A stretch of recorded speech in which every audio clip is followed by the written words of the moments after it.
Brainstorm, a comedy game design podcast by two guys who know nothing about comedy nor game design.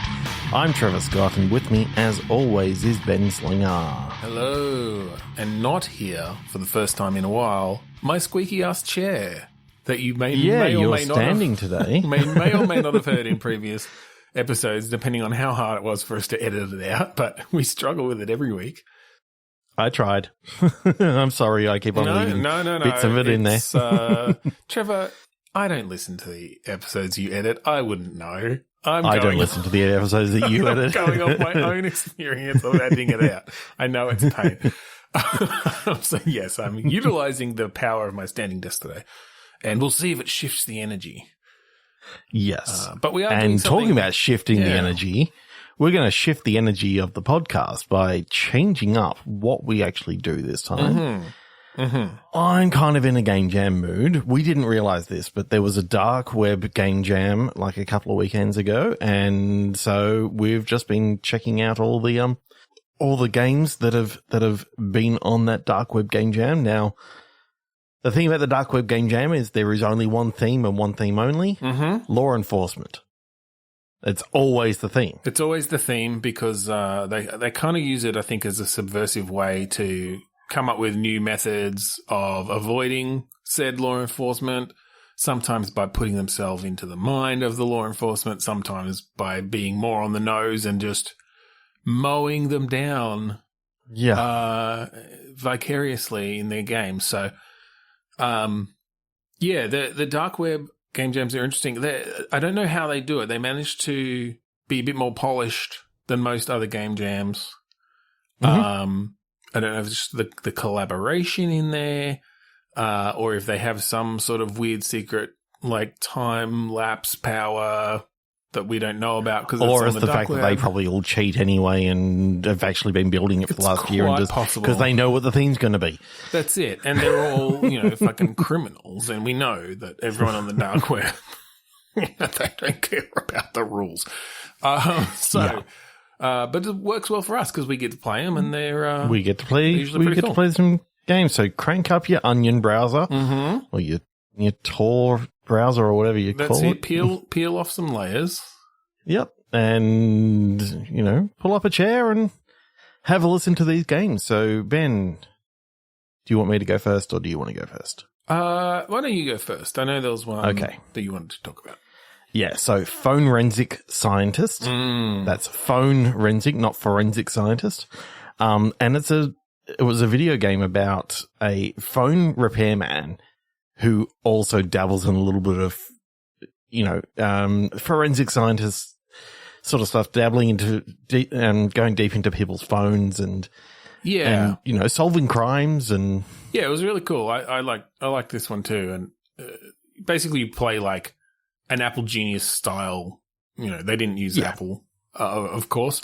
No. It was sort of a generic store, but people bring in their phones and you're using the data on them to sort of make connections and solve an overarching sort of mystery, which is really cool. As well as making sure that their phone is all up and running. You still have to, But, they've got lots of cool little things like surreptitiously just, cloning their phone onto your own machine so you can go back and look at it later. You can sort of go back through the archives in case you missed anything and essentially reload their phone in the state it was in. There was that really cool functionality that you could, if you had enough time, you could get a perfect clone of the phone and you could bring it up in like a sandpit environment and delve deep into the files and the photos, even the ones that were deleted and all this sort of stuff, because it's a direct one-to-one copy of the phone. But if you didn't have a lot of time, you'd basically, you could choose the things that it brought down. So it's like, okay, so I want their browser history and I want their emails. That's. Yeah. Well, what I found impressive is like they had a pretty well fleshed out phone OS. Multiple, in fact, because they had like the different models and people would bring you in, phones from other companies and stuff. So a lot of it was sort of almost solving the puzzle of like, oh, how does this interface work? You had to figure that out first and different folder structures and You could tell that it was kind of written in that like hacker mindset. A lot of people. Yeah, having backdoors into certain phones and, being able to punch in, I forget what the phone code was, but it was to do with the guy who developed his birth date. But you could punch in that code into some of the phones and it would bring up like a hacker menu and you could backdoor yourself into the phone and, install a rootkit on some of the phones so that, it would call home and call back to you and which you needed to then solve some of the things. It was like, I think this person is involved, but we need more info from them. So, I remember going into the game and thinking, this is really kind of cool. There's the first couple of things are just fixing up, the phone. The photo app kept on crashing every time you opened it, and you go in and you find out that there's actually like a corrupted photo there. Yeah. So you can wipe that out. The first few you just you can snoop a bit if you choose to, but there's no hint yet of sort of the larger thing. Yeah. Yeah. And where it goes is kind of interesting. There's definitely some creepy customers that keep on coming in and, you do not want to look at some of those photos. They're blurred out, luckily, but, you never know, like, getting games off the dark web, it could go in a lot of different directions. It could go very, very bad, but we were lucky in this case that you got that music sting when you found something that was like that. And it was you could sort of like avoided if you wanted. Sort of pretty scary. Came out of nowhere the first time that you open something up and it's all pixelated. It's like, oh, Jesus. The use of music and stuff was really good. It actually reminded me a lot of that game. What was it called? What was that game that came out recently with all the video clips? Shit, I don't know if you played it. It was on Game Pass. Probably not. It was by the guy who did Her Story, or the team who did Her Story. Yes. But I think there was definitely some inspiration from that and this is where some of the other sort of creepy stuff came in, is, if you'd look at a video or a photo on there, but if you came back to it later, like in a different way, or if you like paused in at a specific spot, you'd see things that weren't there in the first watching. You'd get some of that corruption coming through and you start noticing that it's not really normal, which is really cool. I suppose what we haven't really talked about is it had a very Papers, Please setup in the fact that you were sort of sitting there, you had your computer off to the side that you basically had a cable that you could plug into the phone and all this sort of stuff. You had like the window where the person would turn up and you'd have that little bit of interaction, but you could change music on your little, it was sort of like a Winamp style thing that you could choose different tracks and all this sort of stuff. It was it felt very, very felt really tangible. fleshed out. Like it felt it felt lived in and sort of everything was interactable in that way. And I loved when you went in, you zoomed in a little bit to the computer screen and it would just blur out the background a little bit. So you could see the person still sitting there. Fidgeting a bit. Fidgeting a little bit and all that sort of stuff. But it was just, it felt like a well fleshed out world. Yeah. But it also enabled you to see some certain things, like when the story really gets going, we'll give it away a little bit. The serial killer who comes to get his phone fixed continuously. Mm-hmm. Some of the things that he does while you're zoomed in it just, I know, sent shivers down my spine. Well, again, like the supernatural sort of stuff was not front and center.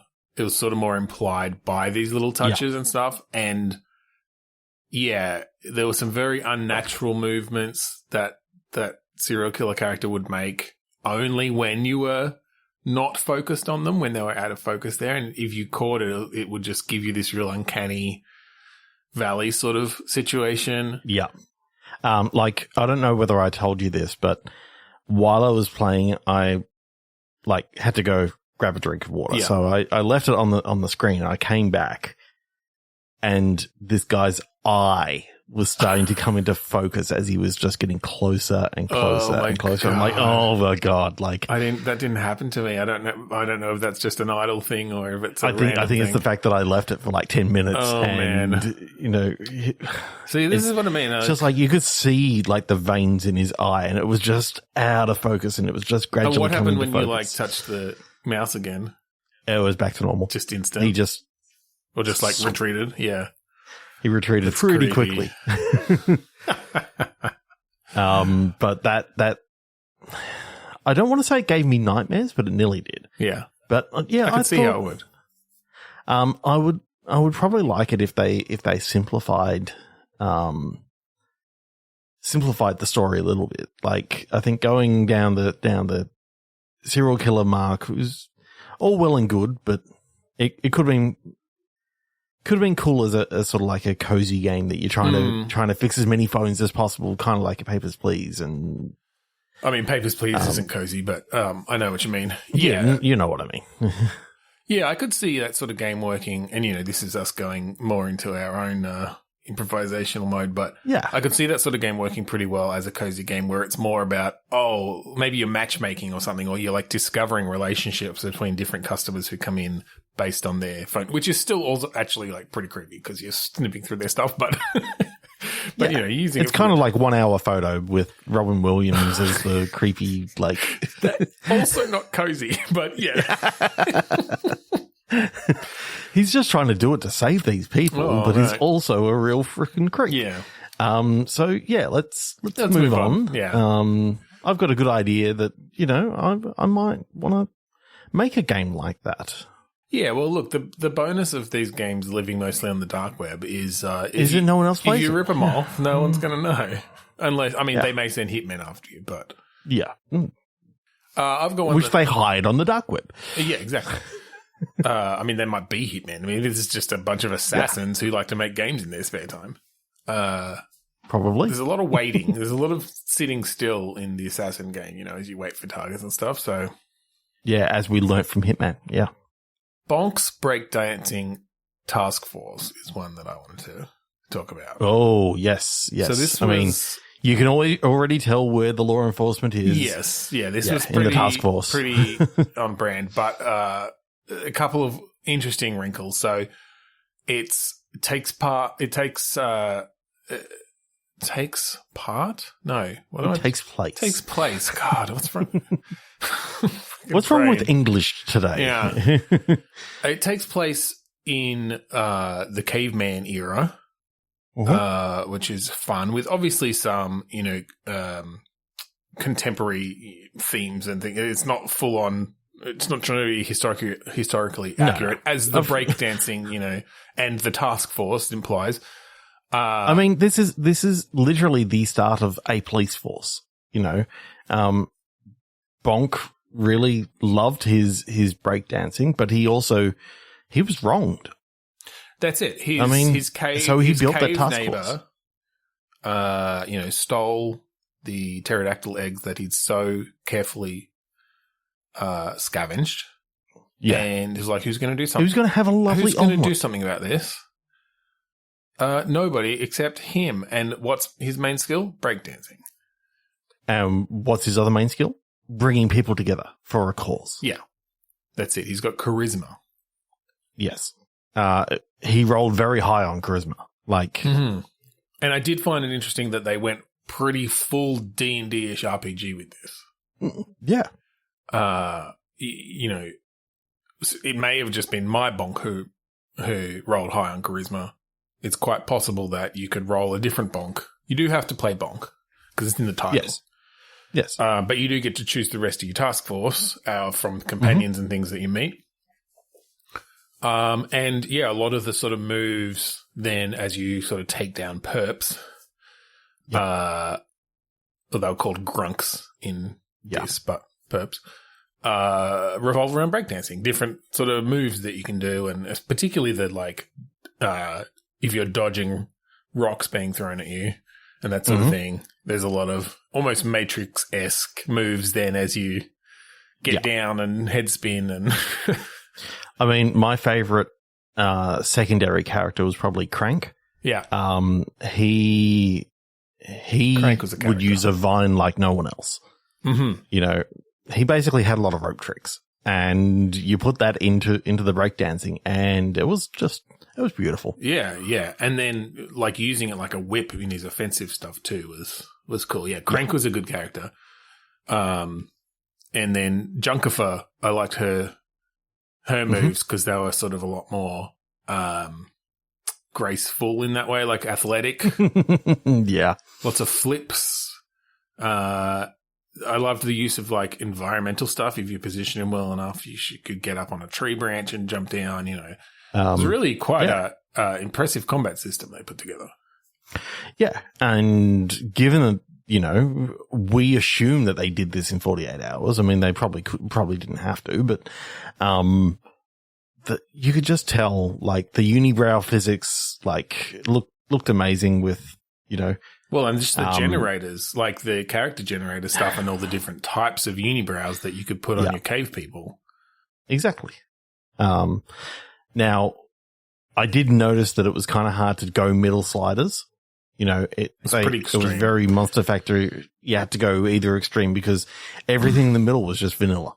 It just didn't feel right. No, you want to go for the jutting brow and the thick, bushy unibrow, like eyebrow, and you know the small ears on the huge head and that sort of thing, because it just feels better as a cave person to sort of be a bit off kilter. I get kind of what they were going for. I feel like there wasn't so much a slider as like the extremes had values and there was a middle value, but it was like anything towards the middle was just dead. There was a dead zone. It's off. Yeah. They had a curve. They had a pretty drastic curve there. I think there were 3 options and it just looked like there were more. Yeah. Maybe they just didn't get time to implement, you know, the middle stuff there. But I mean, what I did find cool and funny was the amount of different hairstyles they had, and that was not at all period accurate. Oh, of course. It was very 80s and they early 90s. Had so many from across. You know, I feel like they had one person working on this the whole weekend just putting together hairstyles. So, yeah. But you know, that just goes into the fun of it. Exactly. Big Boss, what'd you think? I mean, we kind of knew what was coming. Yeah, well, it kind of all leads up to that. And again, being a Game Jam game, there was a lot of depth there in the mechanics, but the story was fairly short. It kind of felt like a first chapter almost. Yeah. But yeah, I mean, when you come across that T-Rex and you kind of have to utilize all... And who's riding the fucking T-Rex? Your neighbor. Of course. Yeah. Who, you know, they foreshadowed that with... him escaping in the first scene. Animal handling that he clearly is skilled in, proficient in. When he jumped on the back of that pterodactyl, after he stole the pterodactyl eggs, you knew his animal handling must be through the roof because, you know, they should be able to smell the yolk on his breath. That's it. Yeah, he definitely rolled well on that skill check. Yeah. So yeah, but I mean that was a good fight. I think, I don't know, did your Crank die in that fight? No. Okay, I wasn't sure because my Junkifer did. Okay. I wonder if someone has to die in that, or if it's just the difficulty scaling of it is particular. But they had a full-on animation. A T-Rex doing a bite is gonna do some major damage. I because they had the like custom animation for it with like almost a custom cutscene for it. I was like, oh, this feels like not just a random thing. So anyway, that's interesting. Yeah, it was cool. I mean, for the amount of choices that they had in there and stuff. Yeah, very polished. It was cool. Okay, my next one was Drunken Skydiving Apocalypse. Yeah. Now, this is one of those games where they did the time-honored tradition of game jams of just jamming the theme in right at the last second. Yeah. So you're basically a character who was a cop, right? And yeah, you're that's the main drunken skydiving through the apocalypse. Like, yeah, I did think that was kind of funny how there was that fairly incongruous cutscene at the beginning. To sort of explain that you're a cop, and then it didn't come up again, but it was sort of like, yeah, you're just a cop. Now, what I really liked about this was like the skydiving felt like, quite meaty. Like it had a lot of different mechanics. You could actually spend a bit of time, moving your hands around and choosing, how you were going to come down a little bit slower or spend a little bit more time in the air before pulling the parachute. And that's it. Yeah. They clearly didn't have time to build a full on aerodynamic engine in there. So the way that they have implemented how your very analog movements of your arms and legs and head, how that affects your fall speed and your direction and stuff like that was really cool. Cause it felt aerodynamic and made sense. The main objective of the game is to do as much skydiving as possible while being drunk. Yeah. But a lot of the game was about, gathering the alcohol, getting back onto the plane and not getting bitten by zombies and finding a new plane each time because like there's no one else around to fly it. So every time you skydive, it just crashes into a mountain. Or into a field, which was cool. Like, I love when you're skydiving down and your plane finally hits the ground. And, cool guys don't look at explosions, all that sort of stuff. Yeah. That's it. I always turn myself away so I could, see backwards and see everything, going off because get a good pose. You always had that camera towards your face. Yeah. Well, the photo mode was good for that too. I like that they added that probably just for that exact reason. What I felt was kind of cool is it actually, the whole camera made it feel like you were actually, you were playing or seeing through the eyes of someone else. Mm-hmm. So you were seeing through the eyes of like a cameraman. Yeah. So they were actually skydiving with you because, there wasn't that like pure third person view the whole time. It felt more very grounded, like falling back a little bit and then catching up. Or not grounded as the case may be when they're falling next to you. But yeah, it felt like it was coming from a different perspective. And that made sense as well. I liked that they, despite it being drunk skydiving, they didn't do that like annoying drunk filter and stuff, which I find very frustrating a lot of the time. It was more in the controls, and even in the dialogue and stuff, your character, you could kind of talk to the camera and it was almost like you're filming for posterity. Well, I really got the feel like the character has got a lot of nuance to him. Like he was rather depressed throughout the majority of the game, but drinking was what gave him his life meaning. And, the fact that, as far as he was concerned, you are the last person alive. I suppose his cameraman's also alive. So yeah, I mean, they never show it. It could have been like a bot or something. Yeah, could have. That does actually make sense because we did see that that skydiver on the ground with like the drone. Destiny 2 like drone, closed its eyes. So yeah, that makes sense. Yeah. It also makes sense as well if you aim the camera down, you don't see any legs. Yeah, I thought that might. Yeah. At the time, I thought, often games will do that because they can't be bothered putting it in, but. Oh, that's actually really cool. Works for and the fact, fiction. The fact that is one of the first things that you see, like you come down and you land and you see the skydiver that's been impaled on the fence, and you see that like drone that's sort of and that's where you scavenge your first parachute patch from as well, right? From his and get a battery as well, right? Yeah, from the drone. Right, that's right. Yeah. It was cool how they did implement a lot of that scavenger gameplay. There was, a lot of space, like a lot of environment for a game where the main gameplay is in the sky.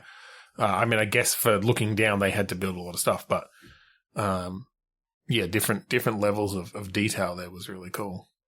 Especially because it was very easy to get down, but not very easy to get up these buildings. So it was sort of like one of those things of, if you want to get the stuff on top of that building, you better land on it from a skydiving point of view.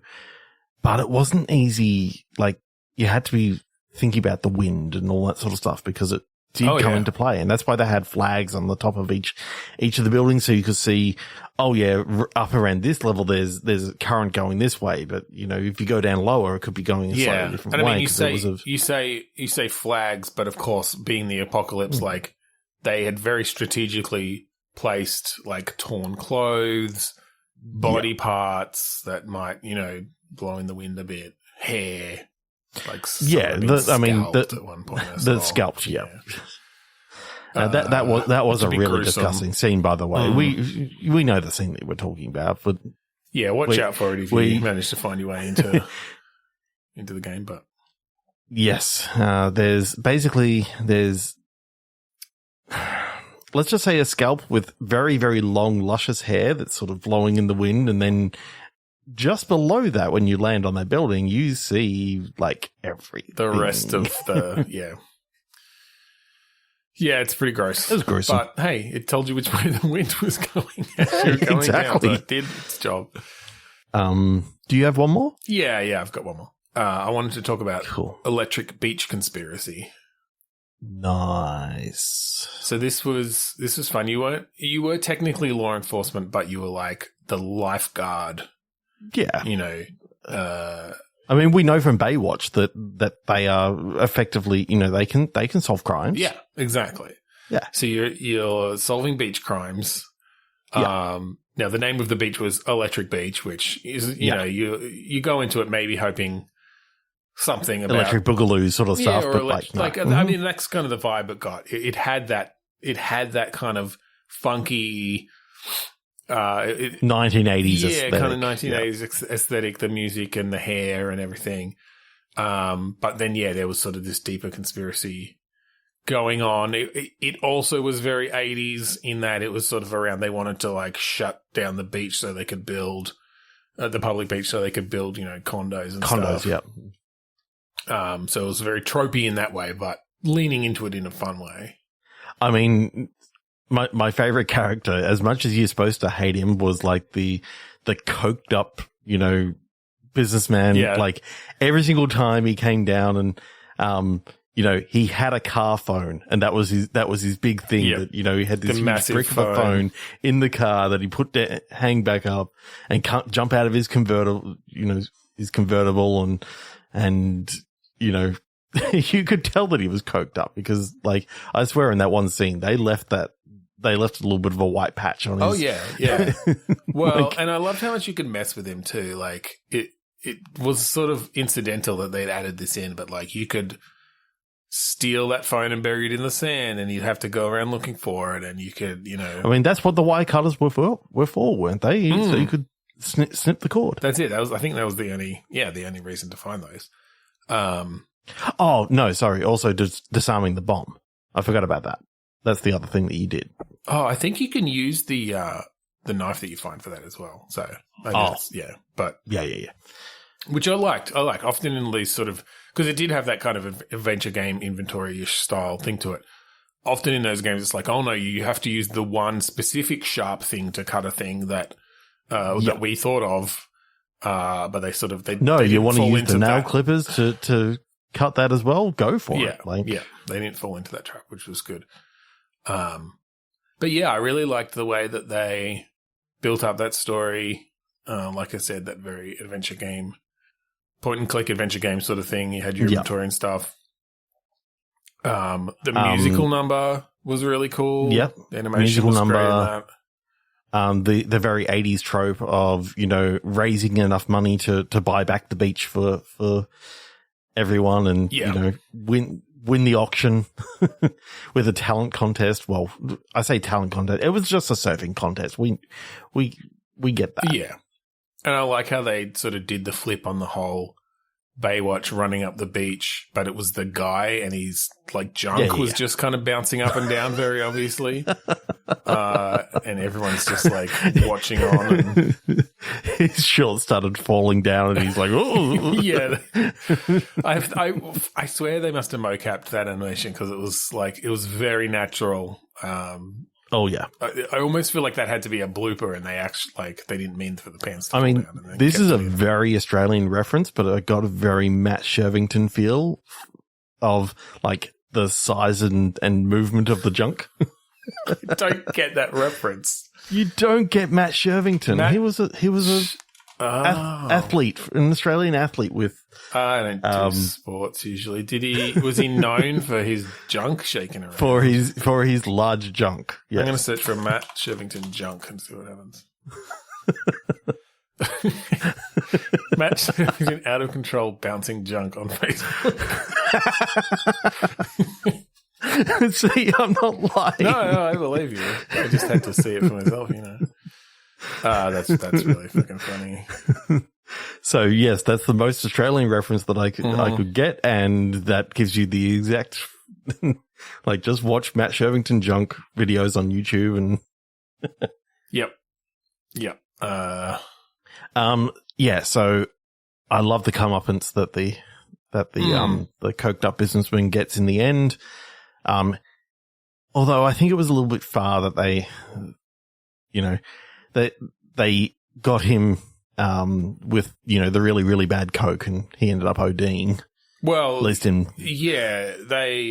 replaced it, from what I understood, they replaced it with sand and then it just sort of clogged up his whole system. Airway.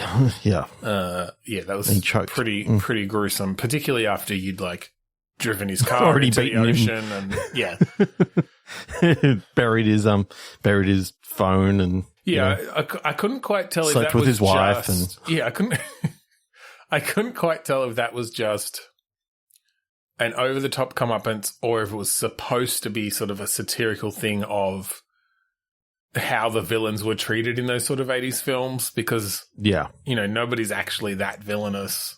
You could read it as, yes, he was trying to take away their thing and capitalism is shit, but he wasn't a fucking Nazi. But I don't know whether you watched the credits all the way to the end, but his name in the show was Ted Williams, but right at the end, it did say in special thanks, to my wife and all this sort of stuff, and a big fuck you to Ted Williams. So I think it was actually based off a real person. That's like a personal vendetta there. Okay. So it was just fuck you, Ted Williams. Yeah, I did miss that. I think my Tor browser disconnected before I could finish it. Yeah. Okay. Yeah, so that was good fun. Yeah. I think we'll leave it there. If you want to check out any of these games, fire up your browser, your Tor browser, your Onion browser, delve down. I think it was on layer 19 this time. This time, yeah. They shift it up, of course, every time. Yeah. We all know how Onion browsers work. And let us know if you had any favorites from this jam. And also, if you want to find the rest of our episodes online on the regular old web, go to podchaser.com/bitstorm and listen to all of our episodes there. If you like the song that we play at the start and end of each episode, you can get that for free. Just go to kuridas.bandcamp.com and you can find the song Mount Defiance off of the album Containment Failure there for free. Check out the rest of the songs while you're there. That's right. So thank you again for joining us this week on Bitstorm. I'm Ben Slinger. I'm Trevor Scott. And make sure to repeal your layers.